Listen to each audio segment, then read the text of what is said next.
Esta es la parashá Vayikra en el libro de Levítico. Y el libro de Levítico, como nos lo enseñan nuestros sabios, es el libro del centro de la Torah. Si tenemos 5 libros, atrás del Levítico tenemos 2, Bereshit y Shemot, y luego viene Vayikra o Levítico, y al final Bamidbar y Devarim. Entonces, estando en el centro, es el corazón de la Torah. Y es bien sabido que el libro de Levítico, Vayikra, es el libro de la Tajorá, de la pureza. Por esa razón, es el libro que se enseña principalmente a los pequeños, a nuestros hijos, cuando están desarrollándose en el aprendizaje de la Torá. Es propio que las madres en el hogar o los padres durante los momentos de estudio les instruyamos a nuestros hijos desde pequeños la importancia del Sefer Tajorá, del libro de la pureza. Y mucha gente que no crecimos en un trasfondo de estudio de la Torá, como es el pueblo de Israel por milenia, por miles de años, los que venimos de un trasfondo de otras religiones o de otras culturas,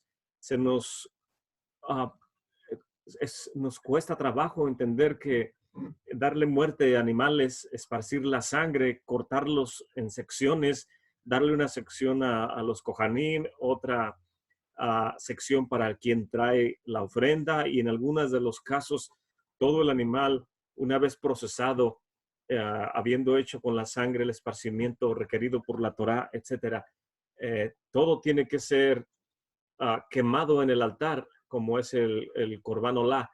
Entonces, culturalmente y en cuestión de religión, para mucha gente es difícil percibir cómo es que mi concepto de pureza, de Tajorá, choca en lo que la Torá quiere enseñarnos, lo que es el concepto de pureza en cuanto al libro de Levítico, que nos enseña cómo purificar a la comunidad, cómo purificar el campamento y cómo ser una nación santa, una nación adquirida por el Eterno.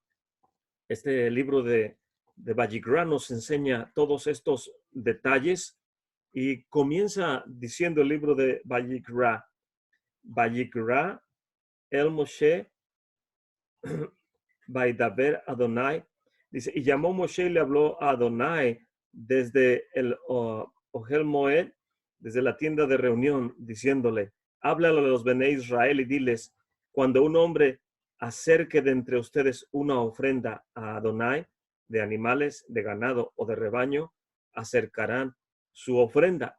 Y aquí no está específicamente diciendo qué tipo de animales tenemos que traer para el altar. Tiene que ser de los animales kosher domésticos y no de los animales kosher que son salvajes, como lo es el venado o el alce, etc. Y la ofrenda que se tiene que traer tiene que ser específica. Una ofrenda, comienza hablándonos de la ofrenda de elevación del ganado. Un macho sin defecto se ofrendará.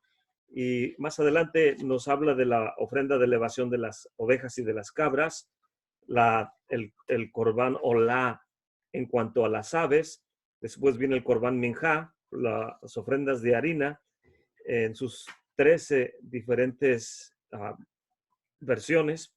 Y también viene el Brit Hamalach, el pacto de la sal, y el Corban Shalom, el Corban, la ofrenda de paz, el Corban Hatat, la ofrenda por el pecado, el toro del Cohen que fue ungido, etcétera, etcétera. Son los detalles que la gente dice, ¿cómo puede ser un libro de pureza? Que la gente tiene el concepto de pureza, pero es un concepto limitado y no abarca lo que la Torá nos quiere enseñar. Y la Parashat Vayikra, podemos ver que la palabra misma de la Parashat Vayikra y llamó, tiene una Aleph pequeña, y que si no tuviera la Aleph pequeña se leería Bayoker. Y los sabios de Israel nos explican acerca de esta Aleph pequeña, que Moshe en su humildad no quería escribir con la Aleph, la palabra Vayikra, quería escribir Bayoqué, pero el Eterno le dice que tiene que escribirlo de esta manera. Y el contexto de esta Aleph pequeña que nos enseña acerca de la humildad de nuestro maestro Moshe es en el sentido de que si el Eterno llamó al pueblo de Israel cuando estando en el monte Sinaí, y llegamos todo el pueblo de Israel al monte Sinaí, y el Eterno le dio la instrucción a Moshe, le dijo, santifica al pueblo por 3 días, que ningún hombre se acerque a mujer, que laven sus ropas, laven sus cuerpos, que completamente estén en tajorá, en pureza, porque van a escuchar mi voz y voy a darles decretos y ordenanzas. Y a Sinaí, a la experiencia en el Sinaí se le llama el día del desposorio del pueblo de Israel con el Eterno, bendito sea su nombre. Entonces la novia tiene que estar en pureza ante la presencia del novio, en este caso. Y el pueblo de Israel estuvimos preparados y los sabios nos dicen que la santidad, la kedushá en el monte Sinaí solamente duró 3 días, mientras que el Eterno estaba encontrándose con su calá. El Hatán está enfrentándose a su calá y en una atmósfera de santidad, pero los sabios dicen, esa kedushá, esa santidad nada más era necesaria por el periodo de tiempo que el Eterno estaba hablando con Moshe hasta que le entrega las tablas de la Torá. Y al ser entregadas las tablas de la Torá, entonces los 10 mandamientos, etcétera, entonces el Eterno les da el mandamiento de que construyamos un Mishkan. ¿Por qué?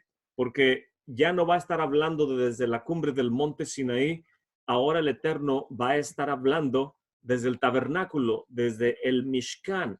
Entonces, si cuando el Eterno está a punto de dar los mandamientos al pueblo de Israel, etcétera, cuando está a punto de darnos esos decretos, está demandando que estemos en pureza para poder acercarnos a Él, porque Él es Kadosh, Él es santo. Y al mismo Moshe le dice, quita el calzado de tus pies, porque el lugar que estás pisando es Kadosh. Entonces hay restricciones en cuanto a Kedushá, cómo acercarnos al Hatán de Hatanes, al novio de novios, al Señor de señores, al Rey de reyes. Para poder estar cerca de Él o de su Mesías, tenemos que estar en completa pureza. Y el Eterno está enseñándonos cómo acercarnos a Él. Y Él dice, purifíquense, lávense, santifíquense. Y Moshe lo entiende. Dice, si durante 3 días que el monte estaba humeando y se escuchaban las voces, los truenos, los relámpagos, el Eterno hablándonos desde el monte diciendo, Ani, yo soy, Ani Hashem, yo soy el Eterno, tu Elohim. Y toda la creación quedó en silencio cuando el Eterno tronó y habló desde el monte Sinaí. Y Moshe lo entiende. Dice, si ese monte que estuvo 3 días en santificación y estuvimos asombrados y el pueblo dijo que no nos hable el Eterno, que mejor le hable a Moshe y que Moshe nos hable a nosotros. Y durante esos 3 días estaba el pueblo asombrado, que de tal manera Moshe lo entiende. Dice, si cuando el Eterno nos habló en el monte Sinaí, era tanta el asombro que no podíamos ni siquiera acercarnos porque tan solo la bestia que se acercara iba a ser atravesada por el dardo, etcétera. Y dijo Moshe, estoy asombrado y temblando de todo lo que está, todo mi ser presenciando en el monte Sinaí. Y una vez que se construye el Mishkan, que ahorita vamos a hablar un poco más de ello, una vez construido el Mishkan, Moshe entiende, si la presencia divina, la Shekinah, que estaba en el monte, no nos permitía acercarnos, a menos que estuviéramos en las condiciones de Tajorá, ¿cuánto más? Aquí aplicamos un callback comer. Si de una manera es esto, ¿cuánto más será esto otra situación? Entonces, ¿cuánto más será difícil acercarnos al Mishkan que ya está siendo erigido para estar con el Eterno? Entonces, si el monte Sinaí, que humeaba y tronaba y era asombrosa todo el espectáculo que estaba teniendo lugar en la entrega de la Torá, cuánto más debe ser la santidad del Mishkan. Y es por esa razón que Moshe no se atrevía a acercarse al Mishkan. No se atrevía al pueblo de Israel. Una vez que lo comenzaron a erigir, estaban atentos a lo que estaba teniendo lugar en el Mishkan. Y ese día es sumamente importante lo que estaba sucediendo en el Mishkan. Voy a tratar de ilustrar. Aquí tengo un mapa de lo que es el territorio bíblico, como lo entendemos en la escritura. En este mapa nos habla un poco de los viajes de Abraham. Pero podemos ver aquí en los viajes de Abraham que tenemos el área de Mesopotamia. Aquí está el pueblo de Israel, Canaán, la tierra de Canaán. Ahí la podemos ver. Y aquí está, la tierra de Canaán. Y acá donde estaba Babilonia, el noreste del territorio donde vino Abraham, de toda esta área de Mesopotamia. Entonces, todos los acontecimientos en la Torá tienen lugar ya sea en esta área donde estaba nuestro padre Abraham, y luego de ahí viajó hacia la tierra de Israel, y luego después de ahí viajó nuevamente y estuvo en Egipto. Nuestro padre Jacob principalmente también fue a buscar a la esposa nuevamente a Mesopotamia, a Ur, a toda esa área, y después volvió a venir nuevamente a Canaán y después descendió a Egipto. Estas tres áreas son básicamente el territorio donde toman lugar la mayor parte de los acontecimientos de lo que la Torá nos narra, excepto que aquí donde está el monte Sinaí, que es lo que esta parashá nos está dando la instrucción acerca de lo que está tomando lugar en el monte Sinaí, y toda la mayor parte del libro de Levítico están teniendo lugar en este territorio, en el monte Sinaí. Aquí tengo una ilustración del monte que estaba humeando, llameando, y todo el pueblo, todas las tribus de Israel y las demás naciones asombradas viendo el monte, cómo estaba ocurriendo todos los acontecimientos. Pero desde que llega el pueblo de Israel al monte Sinaí, estuvimos ahí 40 días, Moshe estuvo, y luego volvió a descender otros 40, volvió a subir otros 40, y total que desciende en Yom Kippur. Y cuando Moshe desciende en Yom Kippur, voy a tratar de ilustrar aquí con una línea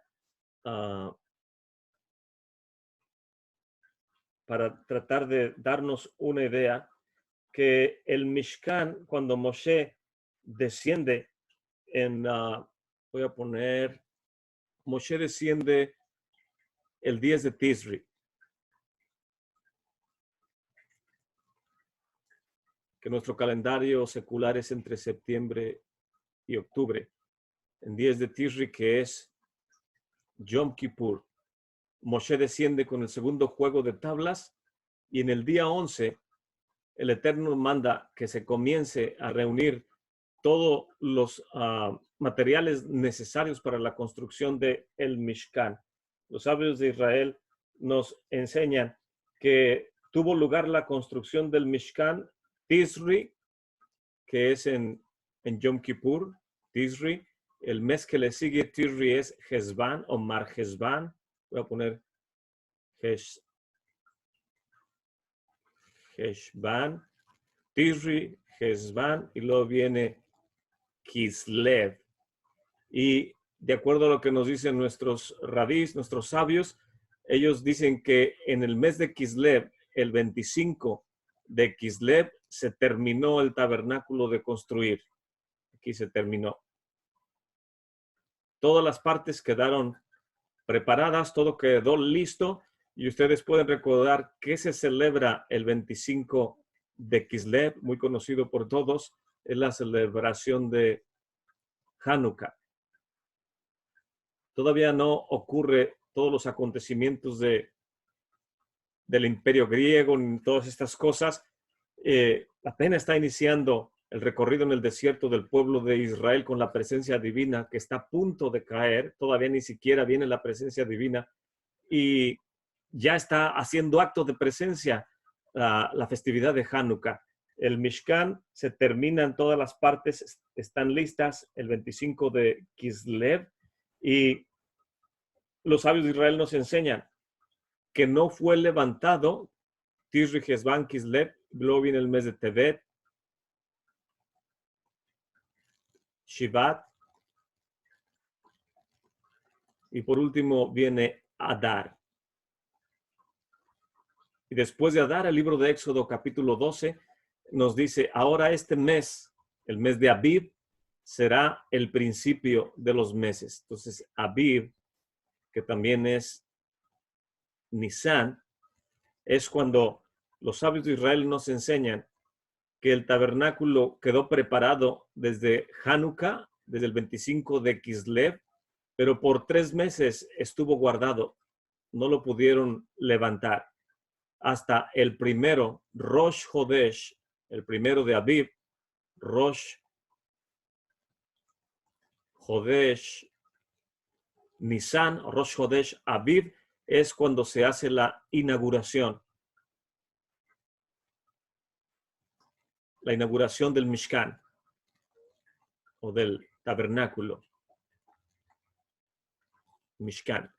Entonces la inauguración toma lugar en Rosh Hodesh Nisan, pero no puede tomar lugar la inauguración del Mishkan a menos que el sacerdocio arónico o los Kohanim estén preparados y ungidos para poder oficiar. Y como no hay quien pueda hacer todo, que los unja, para que un Cohen pueda oficiar, tiene que haber heredado de su padre la Kejuná, pero en este caso no había un Cohen que pudiera oficialmente instaurar a Aarón como Cohen Gadol en la inauguración del santuario. Entonces Moshe tiene que hacerla de rey o de líder para poder instituir en este caso a su hermano a Aarón. El plan del Eterno era que Moshe fuera el Cohen Gadol, pero como Moshe se resistía y siempre decía, soy hombre de labios impuros, etcétera, etcétera, no puedo hablar correctamente, y el Eterno tenía la tarea para Moshe que él fuera el Cohen Gadol, que él fuera el Melech de Israel, el líder de la Torah, la corona de la Torah, la corona de la Kejuná, la corona del Malkut estuvieran sobre él, pero Moshe en su grande humildad, él no quería hacer sentir mal a su hermano o cualquier otra persona. Y el Eterno le dice, tu hermano Aarón está contento de que tú seas el líder que yo escogí. Y Moshe no quería que todos los ojos de la comunidad estuvieran sobre él. Por lo cual el Eterno dice, ok, toma a tu hermano Aarón y lo vas a ungir como Cohen Gadol. Y de esa manera vemos que se transfirió de Moshe hacia a Aarón la corona de la Kejuná. Y esto es sumamente importante porque si no entendemos estos conceptos, jamás podemos entender contextos como los que nos dice, voy a leer un poco en el libro de una de las cartas de Pedro, donde dice, estamos adelante, que el Eterno nos ha escogido y nos ha hecho como Melahim. En Primera de Pedro, capítulo 2, dice, dejando pues toda malicia y todo engaño, fingimientos y envidias y todas detracciones, deseen como niños recién nacidos la leche espiritual sin engaño, para que por ella crezcan en salud. Y verso 4, al cual allegándonos piedra viva, desechada ciertamente por los hombres, pero elegida por el Eterno, una piedra preciosa. Ustedes también, como piedras vivas, sean edificados como una casa espiritual y una Kejuná Kadoshá, un sacerdocio santificado para ofrecer sacrificios espirituales agradables al Eterno por medio de Yeshua HaMashiach. Entonces, para que nosotros podamos ser edificados como una Kejuná, un sacerdocio kadosh, un grupo de sacerdotes o de kohanim, kadoshim para nuestro Padre, tenemos que entender que la única manera de nosotros poder ser kohanim es que Él mismo nos instituya, que el Mesías, así como Moshe instituyó a su hermano, así también nosotros debemos permitir que el Mesías nos instituya como kohanim para su reino. Y es precisamente en base en ese contexto lo que en el libro de Apocalipsis se repite varias veces. Voy a tratar de recordar, por aquí lo había visto, donde dice que Él nos instituirá como kohanim, como sacerdotes y como reyes, en el primer capítulo de Apocalipsis. Dice, y Juan a las 7 Kehilot que están en Asia, tribulación, la paciencia.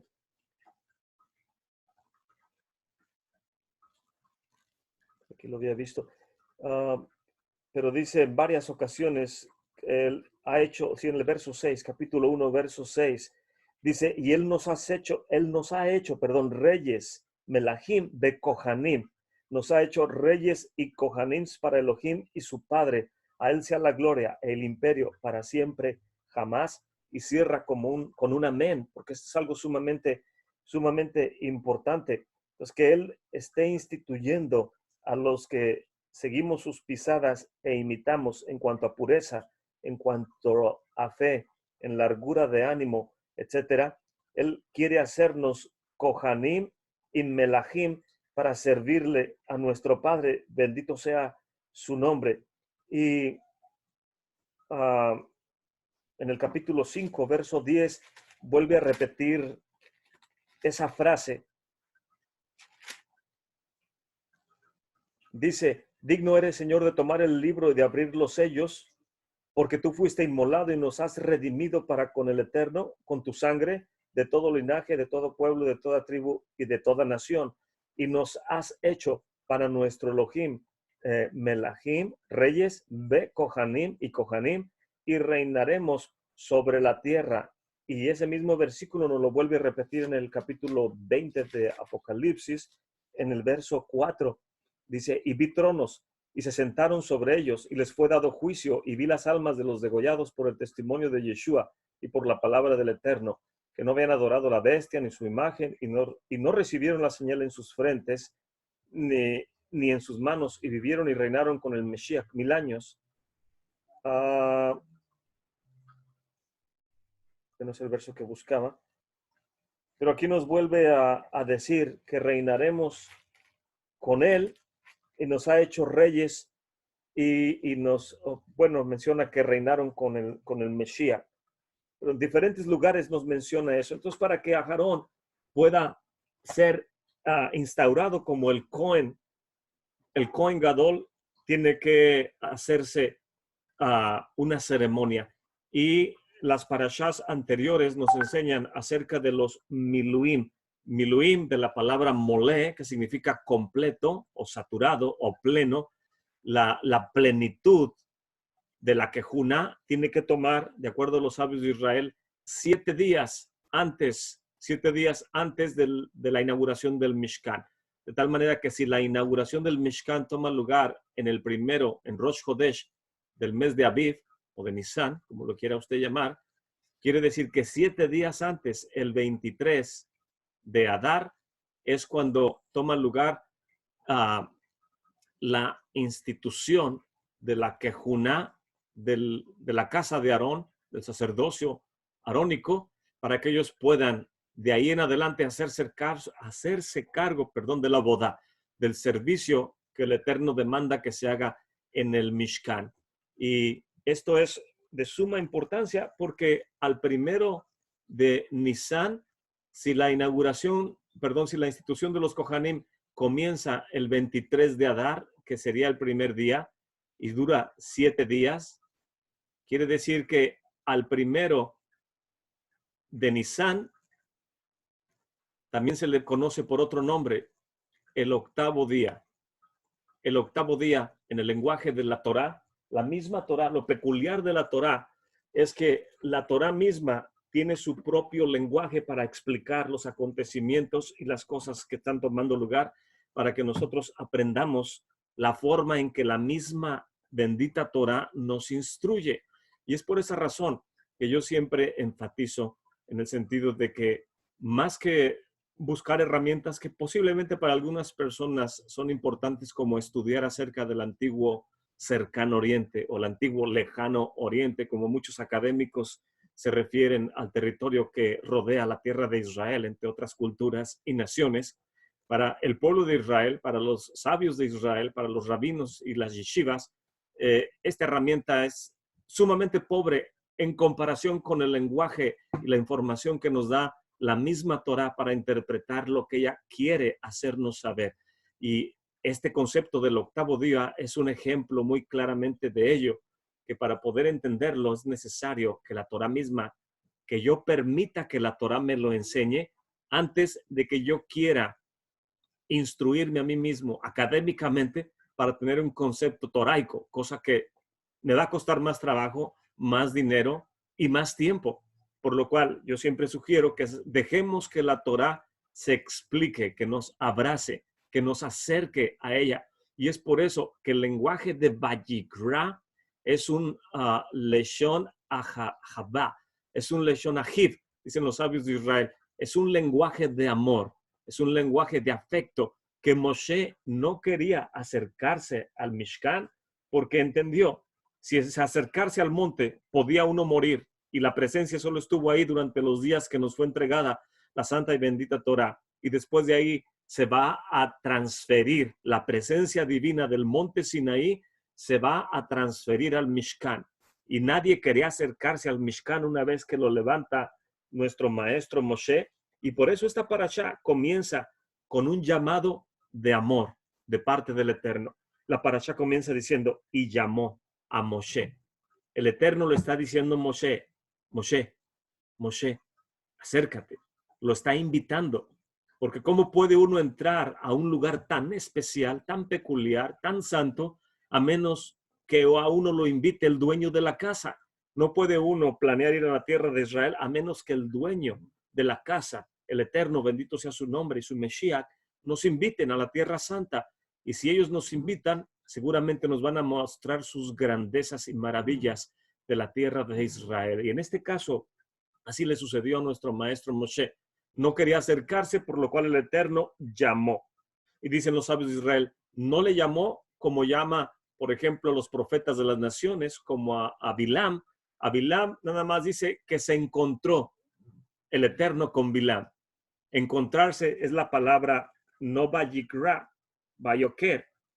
Bayoker es como encontrarse con alguien, como cuando te encuentras con alguien que no pensabas encontrarte, pero en realidad no querías encontrarte, y te comienza a platicar su vida y sus pensamientos, sus ideas, y tú estás diciendo, en realidad no, me da pena decirle que no tengo tiempo y no quiero escucharlo, pero me lo encontré y ahora tengo que escucharlo. Y así el Eterno se encontró con Bilam, con los profetas de las naciones, se los encuentra y por respeto les da un mensaje o tiene que tolerar su compañía porque se los encuentra. Pero en el caso de Moshe no es así. Y Moshe dice, quiero encontrarme contigo. Y el Eterno dice, no nos vamos a encontrar como se encuentra a Bilam conmigo, que quiere hablar conmigo y tengo que darle un mensaje. Las cosas entre Am Israel, entre el pueblo de Israel y el santo, bendito es él, es que él nos llama con amor. Y por eso esta parashá comienza el libro más santo de la Torá, el Sefer Tajorá, que se le enseña a nuestros hijos, es que el Eterno llamó a Moshe y le habló a Adonai desde la tienda de reunión y le comenzó a decir, háblale a los Bene Israel y diles que cuando un hombre se acerque de entre ustedes y traiga un regalo, una ofrenda a Adonai de animales, tienen que acercar su ofrenda. Pero le está pidiendo un amor, está hablando con un lenguaje de afecto. Y es por eso la importancia de este libro. Pero cuando el Eterno está hablando desde el Mishkan, es el 8º día, cuando es la inauguración del Mishkan.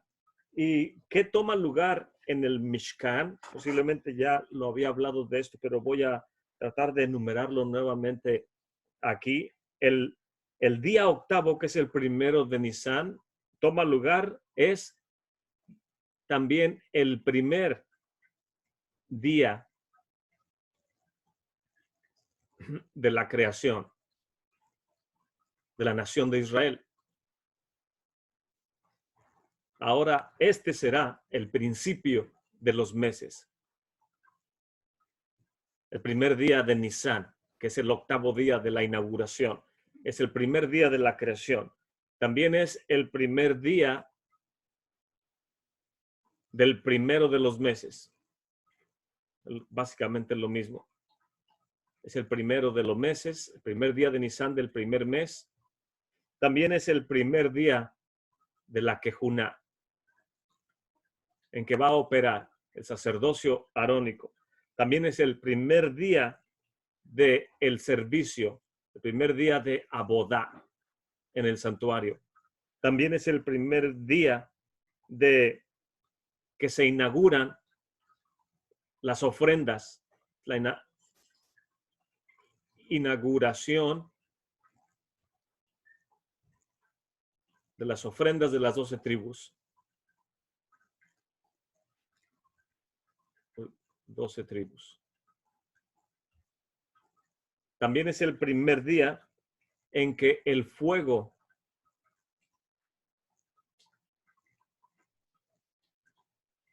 descendió del cielo sobre el altar. Es el primer día que los Kohanim comieron de las ofrendas. También es el primer día en que todos los altares anteriores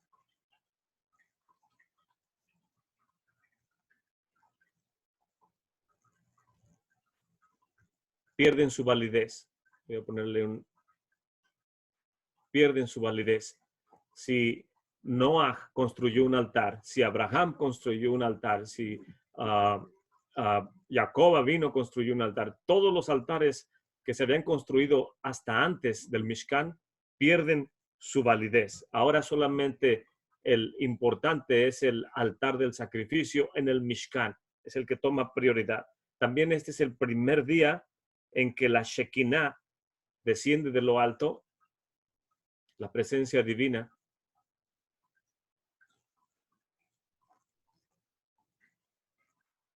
desciende y se posa sobre el campamento de Israel, sobre el tabernáculo principalmente. Y por último, también es el primer día en que los Kohanim emiten lo que se conoce como la bendición sacerdotal. Lo llamamos la bendición de los Kohanim. Es el primer día en que toman lugar todos estos acontecimientos tan importantes para la nación de Israel. Todo esto toma lugar con el inicio del Mishkan, estando preparado para que pueda ser utilizado en el servicio al Eterno. Bendito sea Él. Entonces, todo el libro de Levítico está tomando lugar solamente 50 días. 50 días el libro de Levítico tiene todo su desarrollo. El libro de Levítico, 50 días, voy a ponerlo aquí, que permanecen todo el mes de Nisan a 50 días. Desde el primero de Aviv, que también es Nisan, hasta creo que es el 20 de Iyar. 30 días de Aviv y 20 días de Iyar nos da un total de 50 días que toma lugar el desarrollo de todo el libro de Levítico, y aún, como habíamos hablado al principio, hasta la Parashá Bajalotja, que viene en el libro de Números. Entonces, podemos en este contexto ver que todo el libro de Levítico y desde la parashá Terumá, voy a poner aquí, desde Terumá hasta la parashá Bajalotja, en el libro de Números, y Terumá viene desde el libro anterior, desde el libro de Shemot. Entonces, la mitad de Shemot, la mitad de Números y todo el libro de Vayikra, aquí en el centro, Vayikra, toma lugar en el Sinaí. De tal manera que podemos ver que gran parte de la Torá está tomando su desarrollo en el monte Sinaí, más que en Egipto, más que en la tierra de Israel, o más que donde vino nuestro padre Abraham. Y eso es sumamente interesante, saber que la gran parte del todo el libro de Levítico, en este caso, está tomando lugar los acontecimientos que son data y data y data de mandamientos, que es el libro de Levítico, en el monte Sinaí, donde todo el pueblo tuvo que estar ahí presenciando la presencia divina, valga la redundancia, que es lo que el Eterno quiere enseñarnos.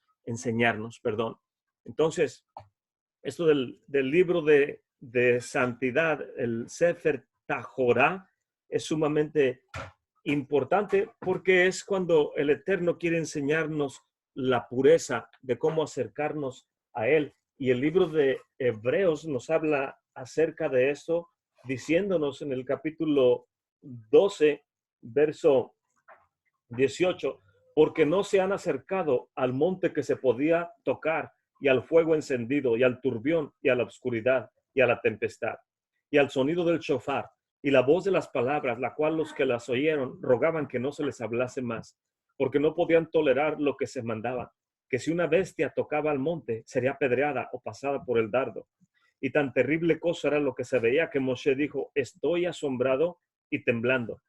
Mas se han acercado al monte de Sión, a la ciudad de Elohim viviente, a Jerusalén, al Mala, a Jerusalén de lo alto, a la compañía de muchos millares de ángeles, a la Quejilá de los Becorim, de los primogénitos, que están alistados en los cielos, y a Elohim, el juez de todos, y a los espíritus de los justos hechos perfectos, y a Yeshua, el mediador de este Brit Hadashah, y la sangre del esparcimiento que habla mejor que la de Abel. Miren que no desechen al que habla, porque si aquellos no escaparon que desecharon al que hablaba en la tierra, cuánto menos nosotros si desecháramos al que habla desde los cielos.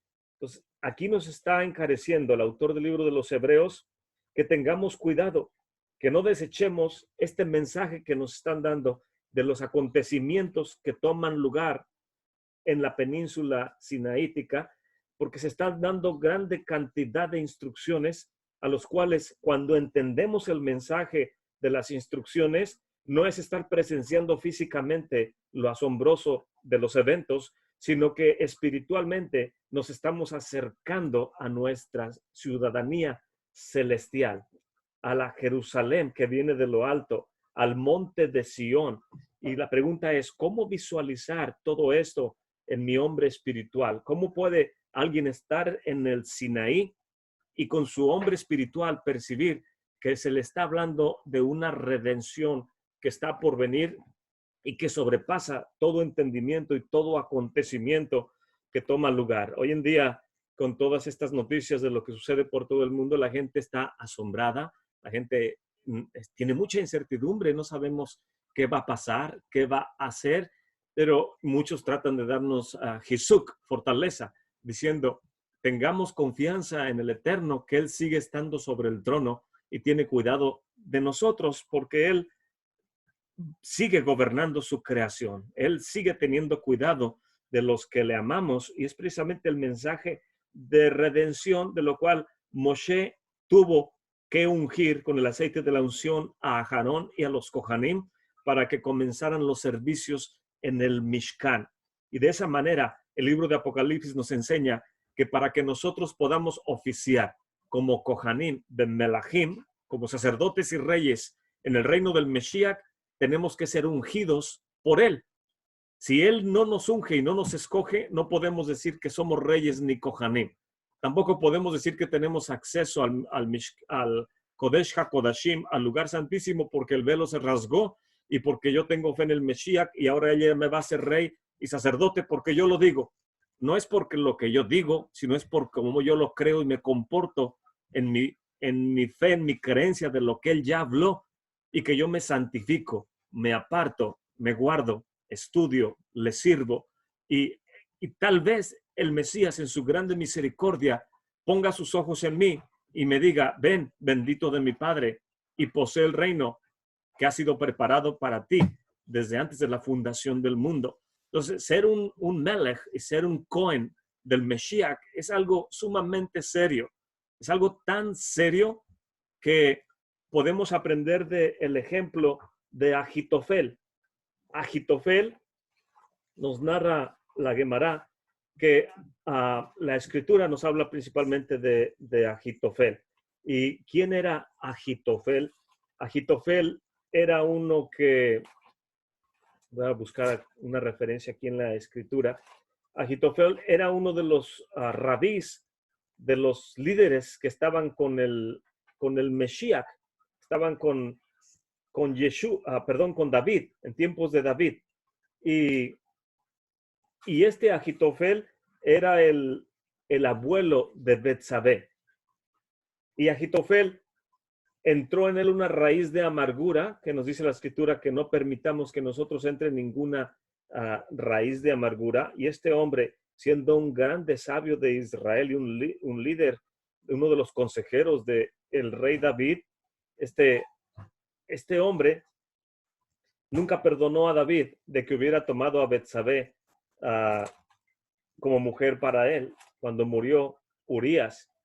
Y la Gemara nos dice que cuando Agitofel se fue al bando contrario con Absalón para tratar de quitarle el reino o al menos avergonzar a David y causarle problemas, cuando Agitofel se da cuenta que Absalón, cuando huía de la batalla, dan las noticias que quedó colgado de un encinal.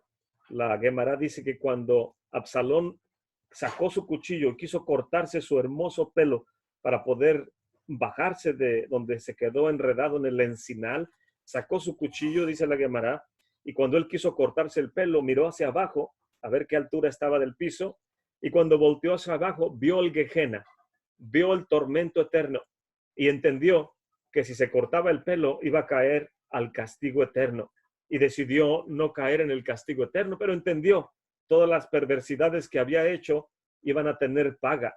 Y cuando él hace esto, ya le estaban dando la noticia a uno de los generales, creo que a Joab, y Joab le dice al que le da la noticia: ¿lo mataste? Y dijo: no, no puedo levantar. El rey David dijo que no lo tocáramos. Y entonces va él y le encajan 3 dardos en el corazón, y luego vienen 10 jóvenes que también terminan dándole muerte porque él había entrado a 10 de las concubinas de su padre, mujeres que no le pertenecían, y de esa manera terminaron los días de Absalón. Pero cuando Agitofel, que estaba apoyando a Absalón, se da cuenta que ya se sabe todo el asunto y que ya no hay para dónde hacerse, entonces, ¿qué es lo que hace? Dice la Gemara, los sabios de Israel nos dicen que ordenó su casa, hizo su testamento, y después de ahí fue y se colgó. Y cuando el Mesías está celebrando Pesach con sus talmidim, y dice: el que se sienta a la mesa conmigo levantó contra mí su calcañar. Uno de los que está aquí conmigo sentado a la mesa le va a hacer lo mismo que hizo Agitofel, del cual escribió el rey David. Se va a levantar en contra de mí. Y Kefas, que está recargado, está junto a Juan, el discípulo amado, dice: pregúntale quién es.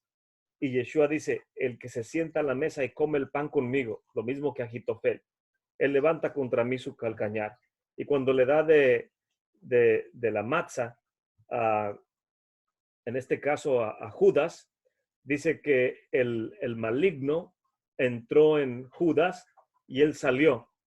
Y al final nos dice la escritura que Judas fue y se colgó cuando se dio cuenta de todo el error que había hecho. Pero lo que trato de ilustrar con todo esto es que los sabios de Israel nos dicen que el rey David, cuando vino al monte Sinaí, perdón, al monte Moría, que el monte Sinaí no es más que una extensión del monte Moría, pero voy a tratar de dibujar una ilustración de la topografía del monte Moría, que es algo que se va desarrollando de esta manera. Acá está el monte de los Olivos y acá está el monte de Sión y este es el monte Moría. Y dicen los sabios de Israel en la Gemara que cuando vinieron a la cima del monte, el profeta Samuel y el rey David estuvieron buscando en la parte superior del monte, que asemeja una huella de un pie. Podemos ver que aquí está la parte del talón y esa es la parte ancha donde estarían los dedos de alguna manera. Pero aquí, en la parte superior del monte Moría, el rey David vino juntamente con el profeta Samuel.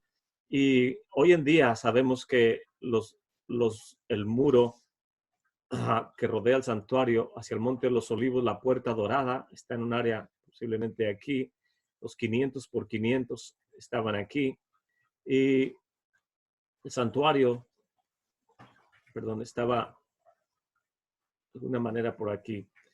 El lugar santo y el lugar santísimo. Y el altar del sacrificio en alguna área por aquí.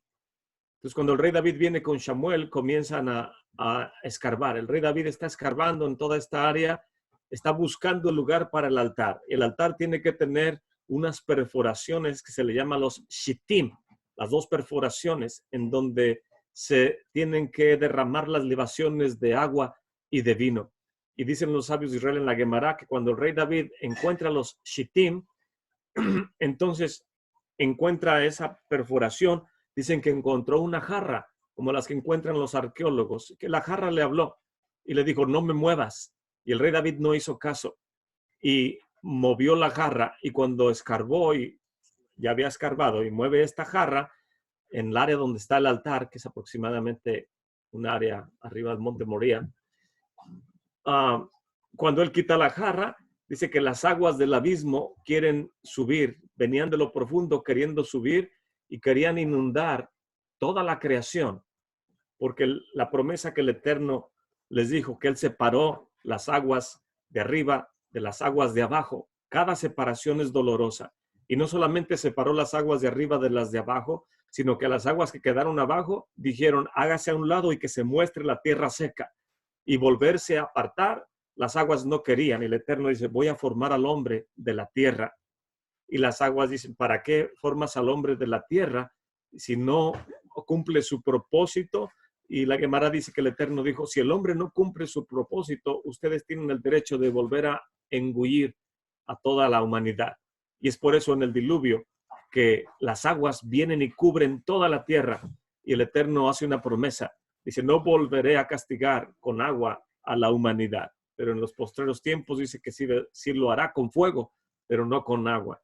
Pero las aguas del abismo, nuevamente cuando el rey David escarba, quieren salir e inundar toda la tierra. Y cuando le pregunta a sus rabís, ¿qué vamos a hacer? Porque las aguas están bramando desde las profundidades y quieren engullirnos y ahogarnos. El que tenga la respuesta y no me la diga, es digno de morir ahogado, o que las aguas vengan y lo maten. Y Ahitofel responde, Señor, todos vamos a morir ahogados si las aguas no se detienen. Y yo tengo la respuesta. Y dice el rey David, dime cuál es tu respuesta. Y Ahitofel dice, si en la Torá está escrito que cuando una mujer sospechosa de adulterio no se tienen las pruebas y nadie sabe más que el Eterno y ella, se le dé agua con cenizas de la vaca roja y el nombre del Eterno escrito en un pergamino, el cual el Eterno permite. Si el Eterno permite que su nombre sea diluido en agua con tal de que una pareja vuelva a ser feliz, él está dispuesto. Entonces Ahitofel dice, escribe el nombre del Eterno en un pergamino y aviéntalo a las aguas del Tejón, del abismo, de las profundidades, y eso va a hacer que se calme, porque si el Eterno trae paz a un matrimonio y permite que su nombre sea borrado, ¿cuánto más por el pueblo de Israel?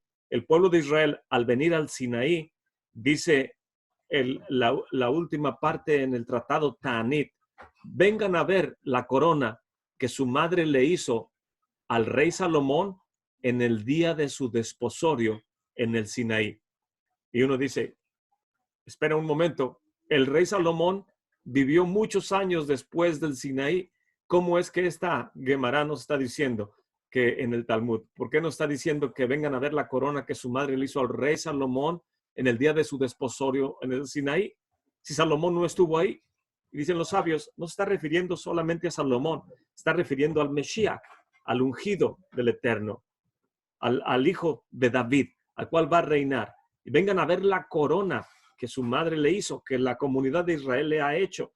Entonces, para poder ver al rey coronado en majestad en el monte Moría, que es el monte Moría, sacaron la tierra para hacer el monte Sinaí, etcétera.